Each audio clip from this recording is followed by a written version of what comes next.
Saskatoon murder trial, what one woman said about the death of her husband. The end of a toy store giant, why Toys R Us is closing and what it means for Saskatoon's retail landscape. And back to the books, how Saskatchewan is fostering literacy. This is CTV News with Chantel Saunders. Good evening. We begin tonight at Court of King's Bench, where a Saskatoon woman took the witness stand in a second-degree murder trial. She recounted the moment her husband was shot. CTV's Laura Woodward has those details.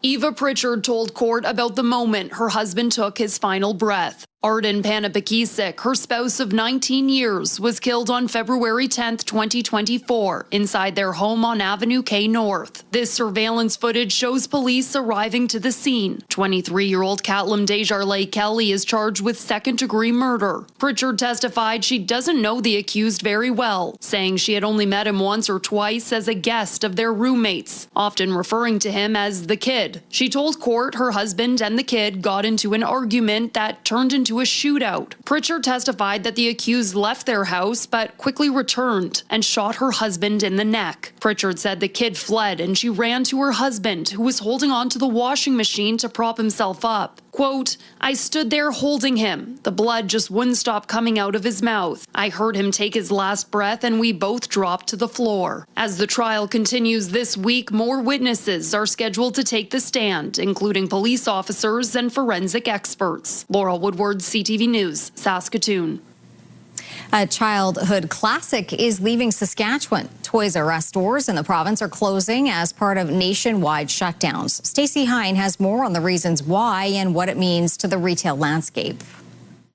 I don't want to grow up fun, Toys R Us kid. For many Toys R Us kids, it's the end of an era in Saskatchewan, with the Saskatoon and Regina stores shutting down. A sign at the Saskatoon location reads, "This store is closing. Everything must go." The closing sale is drawing in shoppers like Keondon Chikosis, who remembers coming here as a kid and is now shopping for his daughter and a baby on the way. I thought the deals would have been cool. I want to try to pick up something for my daughter maybe, and then maybe for my new one coming soon. The shutdown is part of a wave of closures from Toys R Us Canada, which operates separately from the U.S. chain. Open for more than 30 years, the Saskatoon location is the latest major retailer to leave the downtown core, following Hudson Bay's Midtown closure last year. Whenever there's a closure of any kind, big or small, especially in our district, seeing them leave, it is a little sad to see them go. The Saskatoon Chamber of Commerce told CTV News the closure reflects broader retail trends,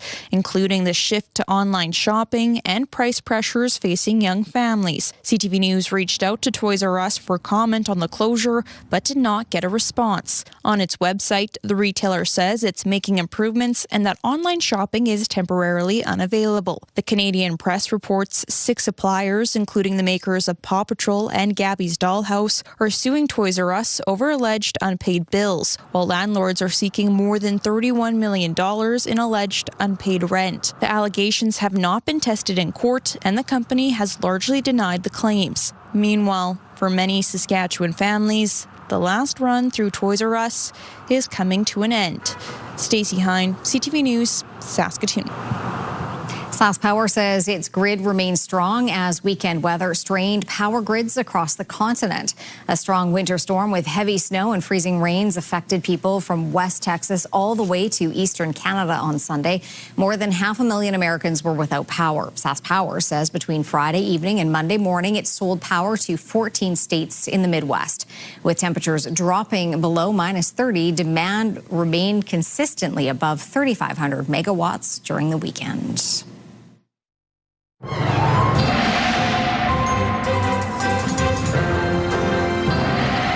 Well, Jeff, the system will soon be able to breathe a sigh of relief, but not quite yet. Not quite yet. You've talked about it earlier when we talked about this last night on the program. It's a slow situation in terms of how it's developing, and that's continuing to be the case. That polar vortex, that cold Arctic air mass, still lingering in parts of eastern Saskatchewan, still hammering parts of Manitoba and northern Ontario, and ultimately it's going to shift its way down towards the Great Lakes, but it's taking its time, and it looks as though it's going to take 24 hours, maybe 48 hours until we really really start to feel like it's warming up. So we'll talk about those warm-up numbers later on. 6 people from Saskatchewan have become sick after eating pizza pops that have been recalled. Several kinds of Pillsbury pizza pops have been linked to E. coli. The recall includes the pepperoni and bacon, the Supremo Extreme pepperoni and bacon, the Frank's Red Hot pepperoni and bacon, as well as 3 cheese, 3 meat, and deluxe. So far, 29 people between the ages of 1 and 87 have reported being ill after eating the product, including the 6 from our province. 7 people have been hospitalized. Anyone who has the pizza pops included in the recall should throw them out or return them to the store where they bought them from. Saskatoon police are investigating 2 incidents that saw suspects force their way into homes and assault victims with a machete. The first incident happened last night just before 8:30 in the 3100 block of Laurier Drive. A 33-year-old man was found with serious injuries. He told police he was inside an apartment when 3 people came into the suite and assaulted him with a machete. He was taken to hospital to be treated. Then at about 1 o'clock this morning, police were called to the 1600 block of 22nd Street West, where a 46-year-old man reported that 6 or 7 people went into his suite and also assaulted him with a machete. The victim's injuries also serious in this attack. Police do not believe the attacks are connected. A 48-year-old man is in hospital after being shot this morning. He told police he was in an alley but behind the 2200 block of 22nd Street West at 2 this morning when he was confronted by a man he didn't know. The man demanded cash, stole the victim's wallet, and shot the victim before taking off. The victim is expected to recover. Police are looking for the suspects. And police are also investigating the assault of a taxi driver by a group armed with a machete. Officers were called to the 2200 block of East Hill just after 11 o'clock last night. The driver reported arriving to pick up his passengers when 2 people pushed him. One had a machete. Several people were inside the home, including a 41-year-old man who had 2 knives, a baton, and drugs. He is now facing charges related to that. The taxi driver was not injured. A man is now facing charges after a 19-year-old woman was struck and killed by a truck while waiting for a bus in Regina. Sierra D'Souza Butts was at his first court appearance. A 44-year-old man who has been accused of dangerous driving causing the death of a 19-year-old woman appeared in Regina Provincial Court on Tuesday and has been released from police custody. Biniam Imaha has been charged with dangerous operation of a conveyance causing death following a 4-month investigation by Regina Police Service. On October 12, 2025, police received a report of a collision involving an injured person on the 3400 block of Dudney Avenue. Upon arriving, officers found a 19-year-old woman seriously injured and lying on the ground, paramedics pronouncing her dead at the scene. Investigators determined that a freight truck driven by Imaha failed to stop at a red light and collided with a vehicle traveling south on Elphinstone Street. The truck then left the roadway, striking a bus shelter where the woman was waiting before colliding with several fences and a street light. Imaha has been released from police custody under several conditions, including not being able to drive a vehicle. He will make his next court appearance on February 12th here at Regina Provincial Court. Sierra D'Souza Butts, CTV News, Regina. A 25-year-old man from Swift Current has been arrested and charged with impaired driving following a deadly head-on crash in BC. It happened yesterday at noon in northern British Columbia. A minivan and a pickup truck collided, forcing it into the side of a logging truck. RCMP say the 27-year-old driver of the minivan from Grand Prairie died of his injuries. The driver of the pickup truck was arrested but also seriously injured and was taken to hospital. RCMP are now looking for witnesses and dash cam video to determine exactly what happened. Family Literacy Week kicks off across Saskatchewan this week, encouraging families to turn everyday moments into learning opportunities, especially at the dinner table. As Carla Shinkrick tells us, this year's theme focuses on making mealtime a time to learn together, but there's also a growing emphasis on the impact of technology on literacy. Llama, llama, red pajama. This group is improving literacy by listening to a storybook in this class, but other activities where kids are listening to instructions are also considered ways to improve literacy. Tuesday marks the 27th annual Literacy Day across the country, and until Saturday, it's Provincial Literacy Week. The focus this year is to maximize everyday activities like making meals to help build literacy skills before kids start kindergarten. Conversations happen in the kitchen, they happen when you prep meals, they happen when you set the table.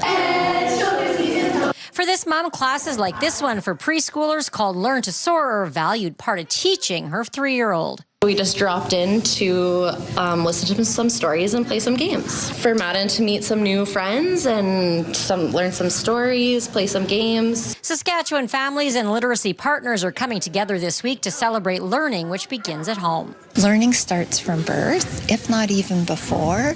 And so when we read with our children, spend time with our children, talk with our children, we're exposing them to vocabulary, we're exposing them to increased concentration. The topic of technology is also part of the literacy conversation. Parents are really interested about handheld devices. How much time should my child be spending with their iPad? She says there's increased data coming out that kids under 2 shouldn't have any exposure to technology. It's hard to grow critical thinking skills, reading skills, writing skills, all of those important platform pieces of learning on technology when it's handing you the information. Family Literacy Week continues with events and resources at local family literacy hubs across the province. Carla Shinkaruk, CTV News, Saskatoon.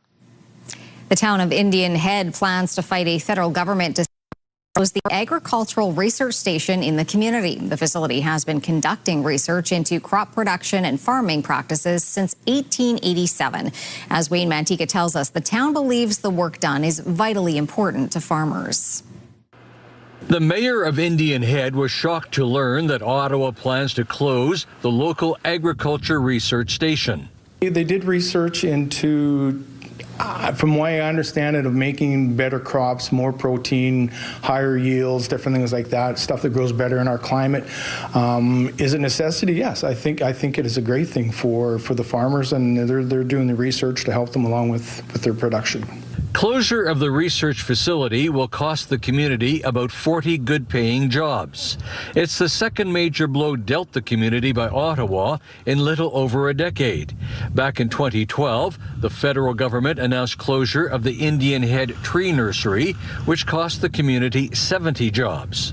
That was our first hit. We survived it, but I mean, it's still, and now it's another hit to our community. So it's something we've had here for many years. I mean, the experimental farm is now close to 140 years. Ottawa plans to close 7 agriculture research stations across Canada in an effort to reduce the size of the federal civil service. The 2 in Saskatchewan are in Indian Head and Scott. 17 others nationwide will remain open, including Saskatoon, Regina, Swift Current, and Milford, although there could be some additional job losses. So we've already taken a lot of cutting over the last 10 years or so, and yet they're asking more. The town of Indian Head plans to fight the research center closure. It will soon convene a meeting with elected federal and provincial representatives to seek support and to work on a strategy. Wayne Mantika, CTV News, Indian Head. The City of Prince Albert has denied 2 requests by Ronald McDonald House to help cover the costs of road servicing in the area. Jasmine Pelche on why the organization felt the request was necessary. The City of Prince Albert denied Ronald McDonald House Saskatchewan's request for the city to carry the responsibility of collecting surfacing costs for the development of 25th Street West from 7th Avenue to 10th Avenue West.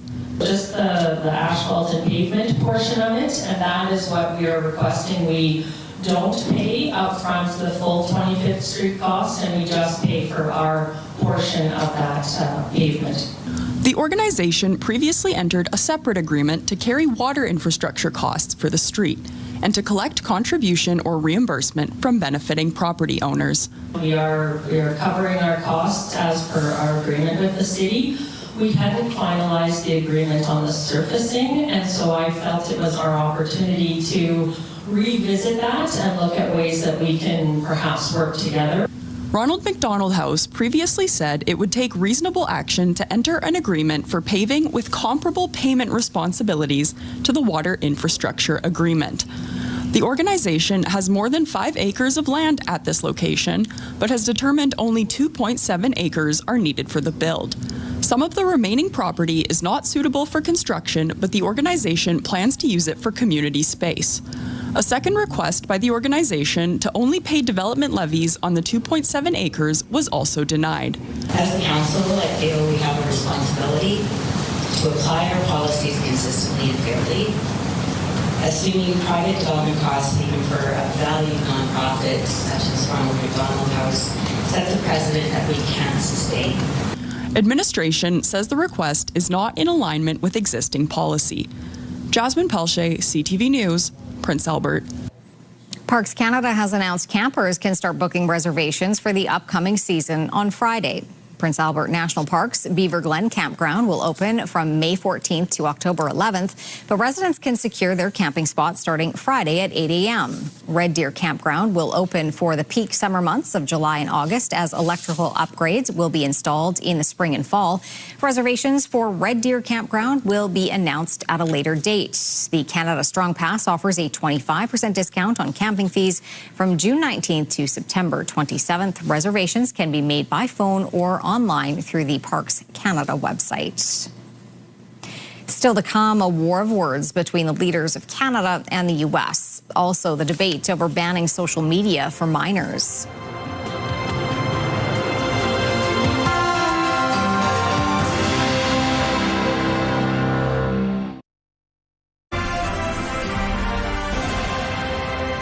You're watching CTV News Live from downtown Saskatoon. Thanks for staying with us. Mark Carney is holding firm to his highly regarded speech to the World Economic Forum in Davos, despite claims by a Donald Trump insider that the Prime Minister aggressively walked back some of his remarks in a phone call with the U.S. President. Michael Couture on the war of words between the two leaders. I meant what I said in Davos. Prime Minister Mark Carney stood by his speech during a phone call with U.S. President Donald Trump. The 30-minute conversation covered Arctic security, Venezuela, and Canada's agreement with China. I explained to him what we're doing, 12 new deals on 4 continents in 6 months. He was impressed. And what we intend to do going forward, as well as the opportunity to, of course, move forward on CUSMA. Let's talk about the Prime Minister, or if you prefer, Governor of Canada. 12 hours earlier, the U.S. Treasury Secretary says he was on that call and characterized the conversation differently. He spoke to Prime Minister Carney, who was very aggressively walking back some of the unfortunate remarks he made at Davos. Asked specifically about that. So you didn't walk back your comments? No. But there was no public readout of the conversation between Trump and Carney, something the Conservatives are criticizing. Michael Chong wrote on social media, "It is unacceptable that Canadians and journalists learned of this recent call from American media." Besson's comments come days after Trump threatened to impose 100% tariffs on Canada if the government signs a free trade agreement with China, something Carney says he's not pursuing. Political analysts believe the current strategy is to keep calm. Trump is going to make noise. He's going to flash. He's going to swear. He's going to stamp his feet. Just take a breath, take a moment. Chances are the storm will pass, and it has. The Prime Minister says he reiterated in his conversation with the President that Canada is responding to the change in U.S. trade policy by building new partnerships abroad, including with China. And Carney says Trump understood that. Michael Couture, CTV News, Ottawa. Today is International Holocaust Remembrance Day. Survivors visited the Auschwitz concentration camp memorial site to commemorate the 81st anniversary of the liberation of the Nazi camp. The former prisoners laid flowers and wreaths at the execution wall, also known as the Wall of Death, where German forces fatally shot thousands of people. About 6 million Jews and millions of others were killed by the Nazis during the Holocaust. CTV's Rahim Ladhani sat down today with a survivor of Auschwitz who shares his story in the hopes that history will never be repeated. At 98 years old, Howard Chandler vividly remembers what he endured during the Second World War. And we traveled for 4 weeks on 2 days of rations. We left about 4,500 prisoners. At the end of the journey, there was only 500 of us left alive. Cannibalism was rampant. After 2 years of forced labor, he was deported to Auschwitz in 1944 and lost contact with most of his family. The following summer, only he and one brother made it to Czechoslovakia, where they were liberated. Then in 1947, he arrived in Canada. I had to qualify. I had to be under the age of 18, and I had to be an orphan. On Holocaust Remembrance Day, survivors are honored and victims commemorated. Still, 81 years later, anti-Semitism remains a threat to the Jewish people. All Canadians should not be standing for hatred and extremism wherever it happens, and so we have to stand shoulder to shoulder to call that out, whether it's happening against our community or other communities. Here in Toronto, police data shows that in 2024, anti-Jewish occurrences made up 40% of all hate crimes, making spaces like this that much more essential. This was owned by a family who had a store on DuPont Street. Inside Toronto's Holocaust Museum are countless artifacts, like this cash register, showcasing how survivors lived after the war. And sharing their stories are a key part in connecting younger generations. We make sure that the stories are taught sensitively and through first-person testimony. And this is so important that we are actually full every day with students, as you can hear in the background. As we chatted with Chandler, he could also hear the students and says he doesn't just want them to learn about the Holocaust, but also respond when they witness hate. Challenge these people. You got to challenge them. If you see something wrong being done, if you don't do anything about it, you're just as guilty. Standing up to fulfill the promise, never again. Rahim Ladani, CTV News, Toronto. We are learning new details about an effort to send more than 24 whales from what used to be Marineland to the U.S. Canada's fisheries minister said today the former theme park in Ontario has a solid plan to transfer the remaining 34 belugas and 4 dolphins, allowing them to live in healthier conditions. Yesterday, Ottawa conditionally approved Marineland's application to export the mammals, but those federal permits require a health assessment by an accredited veterinarian and a transportation plan to get them to their U.S. destinations. Marineland is in talks with aquariums in Chicago, Atlanta, Connecticut, and SeaWorld, which has several locations. The Canadian Press says Marineland gave Ottawa a deadline of January 30th to approve the permits, or it would go ahead with its backup plan to euthanize the animals. Jury selection in a landmark U.S. trial today involving several social media giants. The platforms are accused of deliberately addicting and harming teens. It's happening as France today went the way of Australia, introducing a law restricting social media access to youth. Abigail Beeman looks into enforcement and whether Canada plans to go down the same path. France's National Assembly votes in favor of a social media ban for children under 15. The president wants the ban in place by the next school year, posting, "Because our children's brains are not for sale." While in LA, a landmark series of trials begins with parents, teens, and school districts taking social media giants to court over addiction claims. Snapchat and TikTok reportedly settled in advance, leaving Meta, Facebook and Instagram's parent company, and YouTube. We haven't landed on anything yet. In Canada, the government is planning new online harm legislation after the last bill died with the Trudeau government, but no update on when or whether it will include a similar ban to France and Australia. The objective of a new Online Harms Act would be to protect kids, first and foremost. And also there's a legitimate concern of the state protecting freedom of expression, and that is also key. So there's a balancing act. It can be used as a very vicious tool to harass, bully, stalk, defame, hurt people. Lawyer Ma'anit Zemel's office gets at least a call a day looking for help.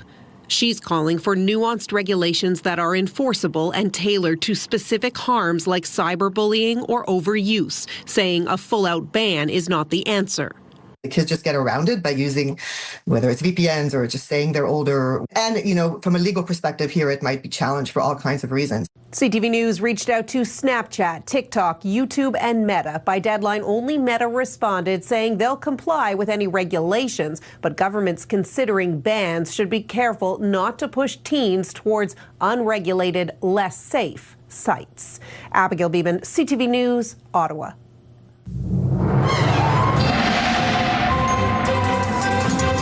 it's a little cold out here today, but it's going to be a lot warmer inside the cap this Saturday, January 31st. The Darcy Clayton Band, we will be playing our first show here in Saskatoon.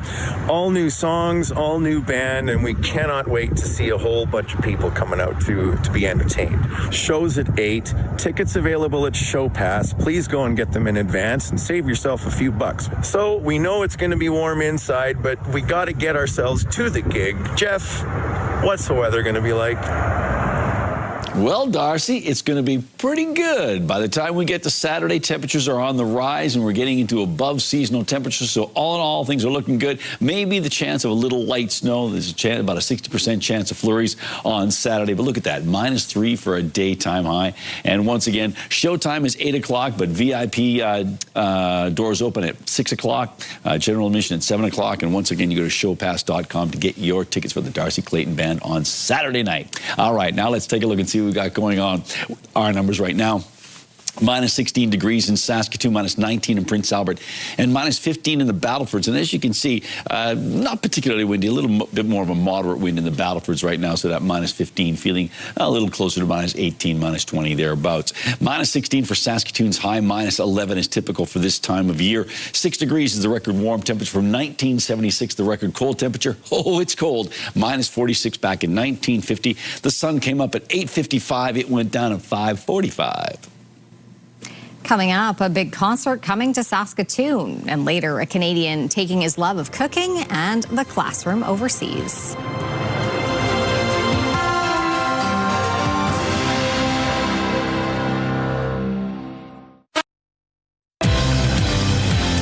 The WHL playoff drive begins now. Wednesday on your morning, the rebuild in Moose Jaw went faster than expected. They're checking in on the Warriors.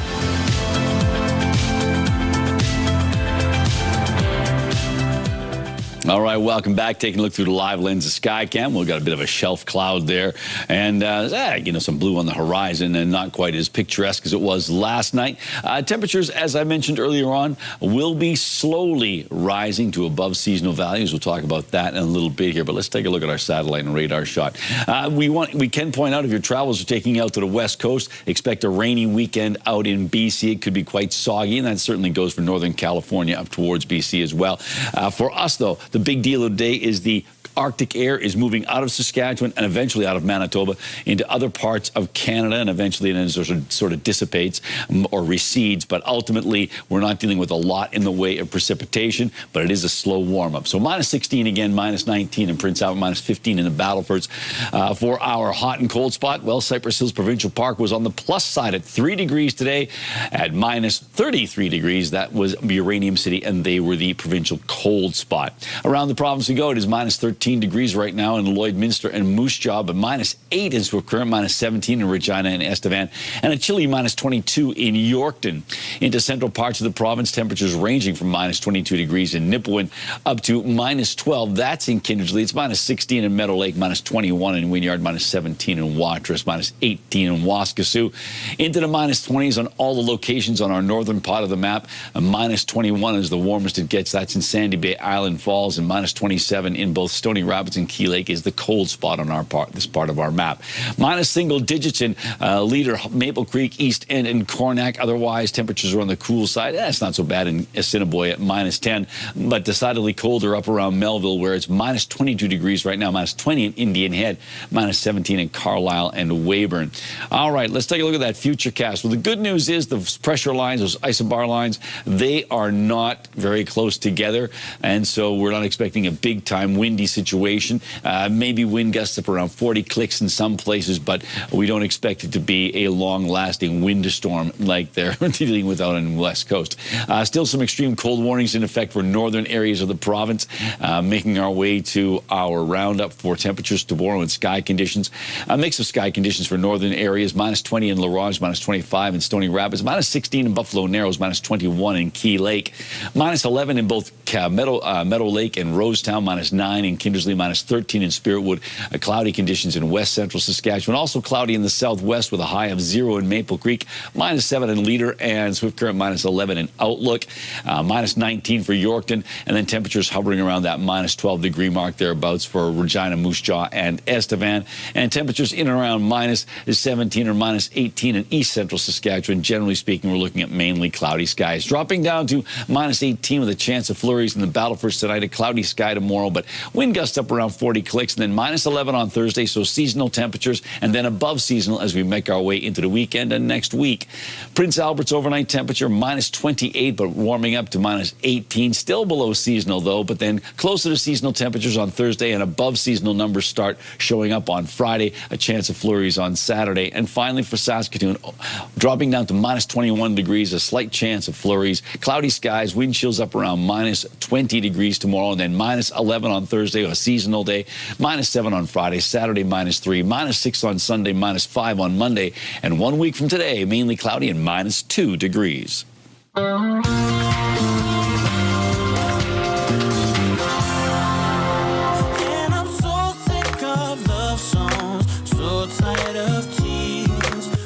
A pair of superstars are teaming up for a new tour, and it's coming to Saskatoon. Neo and Akon are bringing their Night Like This tour to SaskTel Centre on June 22nd, promising every city, every vibe, every night, a party. Tickets go on sale to the general public on Friday at 10 a.m. through Ticketmaster. I wanna live, I wanna give. I've been a miner for a heart of gold. Canadian rock legend Neil Young is showing his support for Greenland amid ongoing talk of it being acquired by the U.S. He's providing free access to his entire music catalog to the residents of Denmark's semi-autonomous territory. The veteran rocker says he hopes his songs and music films will ease some of the unwarranted stress and threats they are experiencing from what he calls America's unpopular and hopefully temporary government. Call me if you need someone. Justin Bieber and Tate McRae are tied at 6 nominations for this year's Juno Awards. Both are up for Artist of the Year and Album of the Year. The Weeknd is nominated for 5 Junos, including Album of the Year, Nothing for the Movie, and newcomer Cameron Whitcomb is also in the running for 5 awards, including the Fan Choice Prize, Breakthrough Artist of the Year, and Single of the Year. The Junos will be hosted by comedian, actor, and singer Mae Martin from the TD Coliseum in Hamilton on March 29th. All right, time for Pick of the Day. What do you have? We have a triple hit, but they're all about the outdoors, not surprisingly. We're going to start off with this one from Dawn. Dawn says, sunset from the exhibition center. So cold, the Queen Elizabeth Power Station is pumping out electricity to the max. To quote Scotty from Star Trek, I'm giving you all she's got, Captain. LOL. Long live and prosper. Well, thank you, Don, for that note and the image. Philip sends us this one, and he simply tells us, -37, west central Saskatchewan. I love the colors and just sort of the drifting of the snow in this picture. It looks great. Thanks, Philip. And finally, from Glenda, this was taken on Wednesday, January 21st, so basically a week ago in the evening. Glenda writes, it's very cold out here in Kelvington with the winds at -45 degrees. We farm in this weather. So yes, there's a lot of hardy farmers out there, and a great shot there, Glenda, nice sun dog, but certainly showing us the cold conditions that many people work in. And if you would like to share an image, you can do so by sending it to cfqcnews@ctv.ca. Please put Pick of the Day in the subject line. Still to come on CTV News, role reversal when the teacher becomes the student and cooks up some inspiration in the classroom.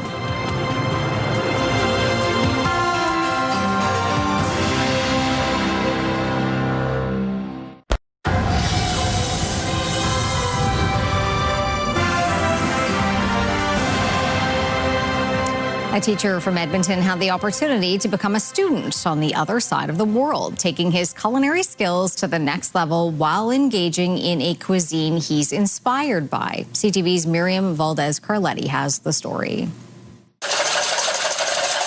Neil Carby's love for cooking Japanese food has taken him on a tasty journey. Tempura is probably my favorite, overall Japanese food. By day, Carby is a high school teacher. By night, he's whipping up delicious meals inspired by a trip to Japan. The food was amazing and the people were amazing. I came home and I really wanted to like embrace that. So then I did a series on my social media channels called Food I Miss from Japan. Those cooking skills helped grab the attention of the Japanese TV show Who Wants to Go to Japan? The show highlights people who are interested in Japanese culture. A select few are given the chance to learn from the pros. We hosted a little dinner party, bunch of interview stuff. It was really cool.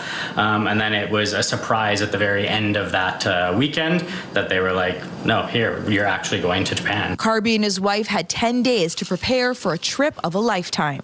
To get that opportunity to actually learn from Japanese people how to make this cuisine, it just made it that much better and that much more special that we can take that and then I get to eat it all.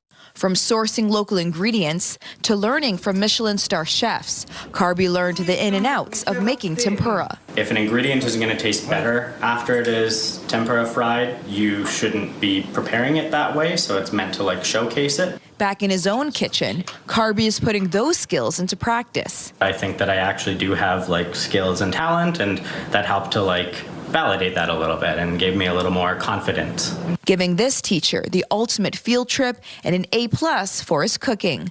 Miriam Valdez-Carletti, CTV News, Edmonton. When we come back, the role a Saskatoon artist in residence is playing in providing a higher education and later taking commitment to new heights.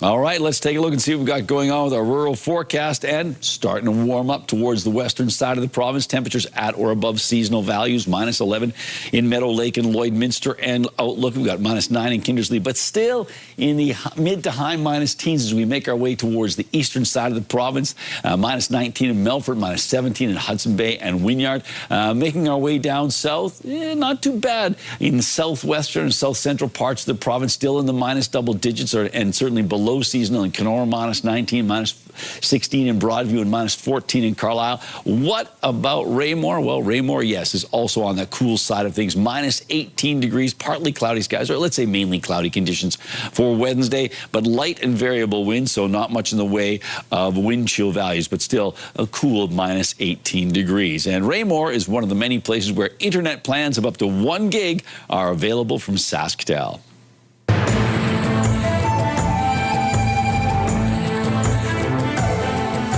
Greetings, everyone. The Saskatchewan Roughriders are the most iconic sports team in the land, who believe sport and education play a role in developing young leaders.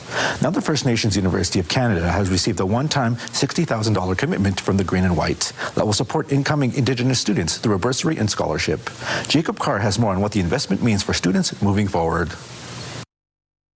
Representation, opening the door to reconciliation and education. The Riders are creating a pair of scholarships for the First Nations University of Canada, one for students moving away from home to attend school, the other for academic excellence. I do know that there are students that want to pursue post-secondary education, but are not supported cannot be supported. Because of the limitations financially within their communities. The Riders say they were able to make the commitment through the launch and sales of their Indigenous logo merchandise from 2024. The designer of that logo, Chris Chipak, says the announcement of the Away From Home bursary, which supports Indigenous students relocating from their home communities to attend university, hits home for him. Making the move to come to Saskatoon and come to University of Saskatchewan, it was definitely a cultural shock. To be in a classroom in high school where there was 12 of us to coming into theaters where there's 300. According to the Roughriders, as soon as the Indigenous logo was unveiled, the merchandise started flying off the Rider store shelves, sparking a bigger conversation on how the team could give back to the Indigenous community. We started looking at, what form does that take, and looked at our pillars, our community pillars, and right away education jumped out. And we thought if we can remove some barriers by providing some scholarships to Indigenous students entering First Nations University, that would be a very meaningful way to give back.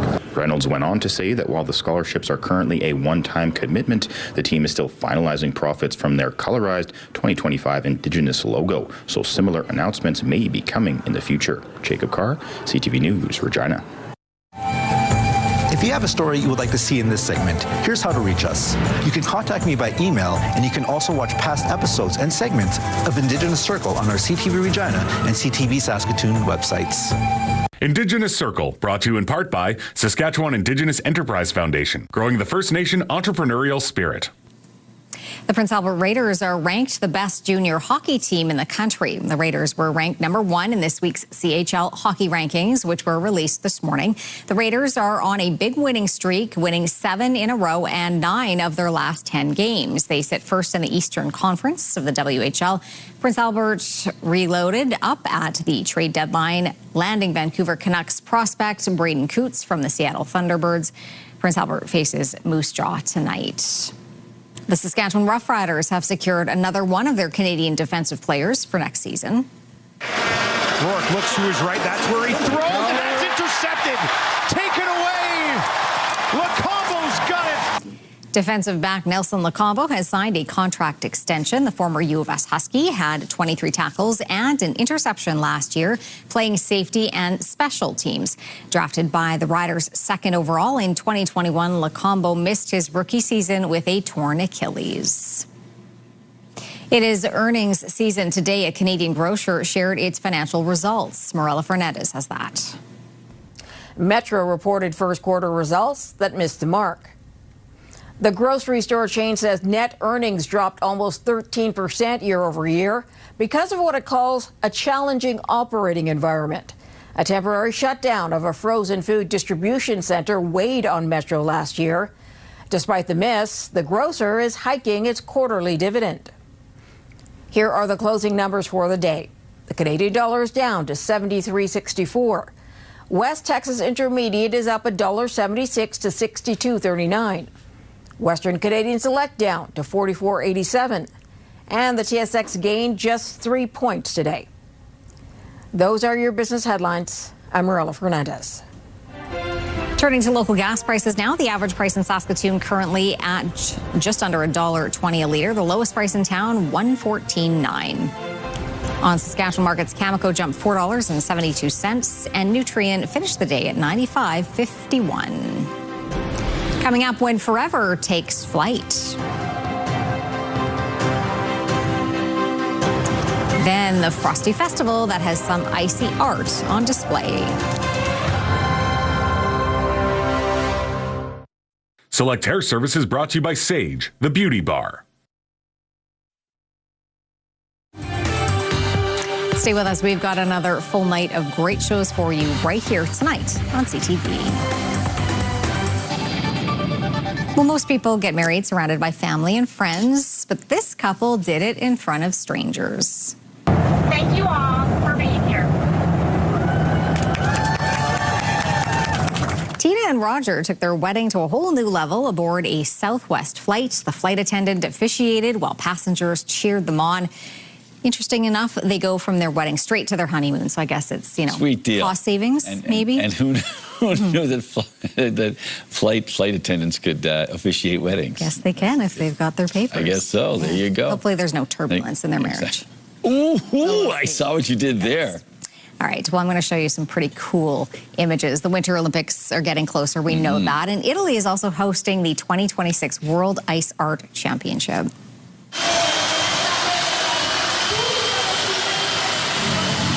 24 sculptors from 16 countries appeared in the finals near Milan. This festival is meant to be a nod to the famous Harbin Ice Festival in northern China. And the contestants at the top of this list will then be invited to Harbin next year. All right, you got to win your way in. You do. But some serious carving. That's for sure. And lights. Some beautiful, beautiful sculptures. Yes. There you go. Yeah. Cool. Cool are the temperatures. They continue to be cold, but things are warming up. Well, let's take a closer look at tomorrow. At 9 a.m., minus 20 degrees, minus 18 by noon, and minus 15 in the mid-afternoon. The wind picks up a little bit, but it's not a strong wind tomorrow. Slow warm. All right, that is our show. Thanks for watching. Have a great night.